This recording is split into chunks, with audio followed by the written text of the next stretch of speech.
अस्सलामु अलैकुम वरहमतुल्लाह अस्सलातु वस्सलामु अला रसूलिल्लाह। उम्मीद करता हूँ देखने सुनने वाले तमाम बहन भाई खैर व आफियत से होंगे। इंजीनियर मोहम्मद अली मिर्ज़ा साहब की गिरफ्तारी के बाद जिस तरह से मुफ्ती तारक मसूद साहब बारिश का पहला कतरा साबित हुए थे और उन्होंने ये जो बददयांती पे और बुग़्ज़ के तहत एक मुकदमा दर्ज किया गया था इंजीनियर मोहम्मद अली मिर्ज़ा साहब पे, उसके ख़िलाफ़ आवाज़ हक़ बुलंद की थी और इसके बाद उन्हें कुछ धमकियाँ भी दी गईं, लेकिन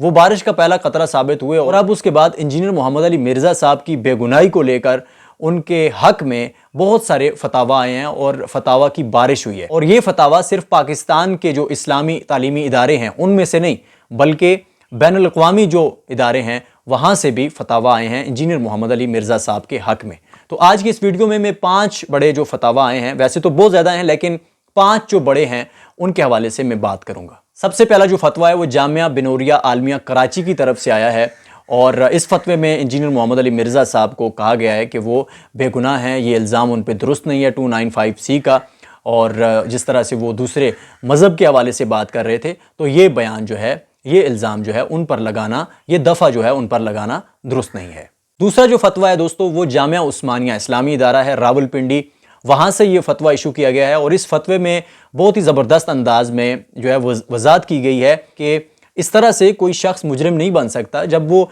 दूसरे मज़ाहिब के लोगों की बात कर रहा हो, उनको कोट कर रहा हो। जिस तरह से फिर मिसाल भी दी गई कि कुरान मजीद ने जिस तरह मुशरिकीन मक्का और यहूद व नसारा के वो अल्फाज जो नबी अकरम सल्लल्लाहु अलैहि वसल्लम के हवाले से माअज़ल्लाह वो कहते थे, जो उनके ख़यालात थे गलत बातिल ख़यालात, तो वो जब वो अल्फाज कहते थे तो कुरान ने वही नकल किए हैं। तो इस तरह से उनके अल्फाज जो हैं वो नकल किए गए हैं। तो ये साथ में वज़ाहत भी की गई है और बताया गया है कि इंजीनियर मोहम्मद अली मिर्ज़ा साहब ने चूँकि उनकी तरफ से अल्फाज अदा किए हैं, माअज़ल्लाह अपनी तरफ से कोई इस तरह की उनकी कोई बात नहीं थी, तो वो जो है उन पे इस तरह का फतवा लगाना बिल्कुल बदनीति पर मबनी है। इससे अगला जो फतवा है वो गामदी सेंटर ऑफ इस्लामिक लर्निंग की तरफ से दिया गया है। मोहम्मद हसन इलियास साहब ने यह फतवा दिया है और उन्होंने इंजीनियर मोहम्मद अली मिर्ज़ा साहब को बेगुनाह करार दिया है और उन पे जो मुकदमा है उसकी कोई तुक नहीं बनती। और इससे अगला जो फतवा है वो जावेद अहमद गामदी साहब की जानिब से है। उन्होंने भी इंजीनियर मोहम्मद अली मिर्ज़ा साहब के जो अल्फाज थे,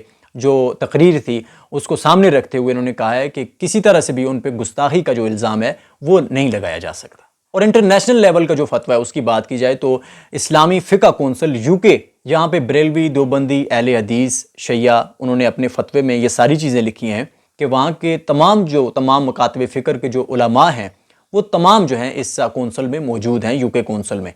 उसमें हिंदुस्तान के भी हैं, उसमें पाकिस्तान के भी हैं। तो उन्होंने बहुत ही वाज़ेह अंदाज में लिखा है कि इंजीनियर मोहम्मद अली मिर्ज़ा साहब ने जिस तरह से बात की है, वाज़ेह होता है कि ईसाई जो हैं उनके अंदर ये चीज़ें मौजूद हैं। और उन्होंने बतौर सबूत लिखा है कि आप देखते हैं बहुत सारे खाके बनते हैं, माअज़ल्लाह कुरान मजीद को नज़र आतिश किया जाता है सड़कों पे, ये सारी की सारी चीज़ें, और कार्टून बनाए जाते हैं। तो ये सारी की सारी चीज़ें कौन कर रहा होता है? यही जो है वो ईसाई लोग कर रहे होते हैं। तो वो कम हैं लेकिन उन्हीं में से जो हैं उनके हवाले से इंजीनियर मोहम्मद अली मिर्ज़ा साहब ने बात की है और उन्होंने इस हवाले से हैरत का इज़हार भी किया है कि इतनी छोटी सी बात पाकिस्तान के उलमा को क्यों समझ नहीं आई। अब दोस्तों ये तो मुफ्ती अशरफ आसफ जलाली साहब भी बता सकते हैं कि उनको इतनी छोटी सी बात आखिर समझ में क्यों नहीं आई।